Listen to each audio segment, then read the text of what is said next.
Well, let's bring in now Dave Keating. He is an American journalist who is normally based in Brussels. He specializes in American politics and transatlantic relations. Thank you very much for being with us this afternoon. So, a lot of speculation about who Trump will surround himself with and what their philosophies will be. What more do we know? Well, obviously, it's all speculation right now, and the people who know aren't talking, and the people who are talking don't know. What we do know is a lot of the names in the mix are very extreme, some really extreme names that are kind of blasts from the past: Newt Gingrich, Rudy Giuliani, some from the recent campaign, Ben Carson, all kinds of people who are considered a little erratic, possibly even unhinged. Then there's also some very traditional names being discussed, some real Washington insiders. What's interesting, though, is every name being discussed is a politician. And this is somebody who said he was going to come in and drain the swamp. We're not hearing a lot of business leaders, a lot of people from outside Washington. That may be because these are names that the pundits haven't thought of yet. And what's interesting, in fact, is that it won't just be Republicans in the White House. They also have control of both chambers of Congress. They might even get a conservative justice on the Supreme Court as well. It's looking very likely that that will happen. What does that mean for America in the long term? Look, I think the United States, within a couple of years, is going to be an unrecognizable country if Donald Trump really does implement what he has lined out. In October, he set out what he would do in his first 100 days in Gettysburg, Pennsylvania. And it's some very extreme changes, some of which are constitutional, but mass deportations, a radical change to the tax structure, radical shift in foreign policy, very, very extreme change to environmental regulation, basically just ending it.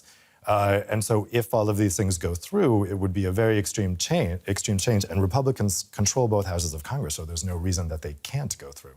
So that's the outlook on the domestic front. Let's look internationally now, where security is a very big concern among the United States' partners. German Defense Minister Ursula von der Leyen, speaking a short while ago, she said that Trump has to learn that NATO isn't just a business, but an alliance of shared values. How do you interpret her comments? Well, this was in response to something Trump said on the campaign trail.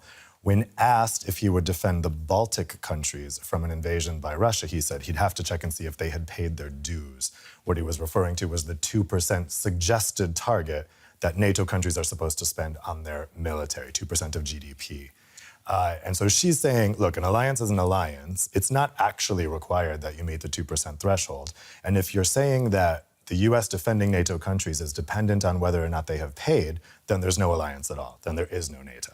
So she's saying this isn't maybe what you're used to, Donald Trump, with a business transaction. This is a military alliance. And there might be another potential alliance maybe in the works, and that is because Donald Trump has been cozying up to President Vladimir Putin of Russia. He has expressed his admiration for President Putin and his leadership style. Will Trump mend ties with Moscow at the expense of Europe? And how concerned are politicians here in Europe that that might happen?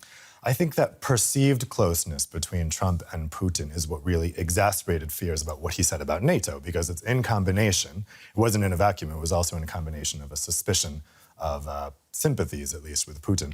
This one's really confounding because it's hard to tell if they've actually had contacts or if it's just kind of mutual admiration, and whether he really intends to make a big push for friendship with Russia. However much he admires Putin, it's very easy to see these are two big egos. It's very easy to see how this relationship would go south very quick. We remember when George W. Bush came into office, he said he admired Vladimir Putin, and that certainly didn't turn out very well. We want to thank you very much for your insight. Dave Keating, an American journalist. You specialize in American politics and transatlantic relations. We appreciate it.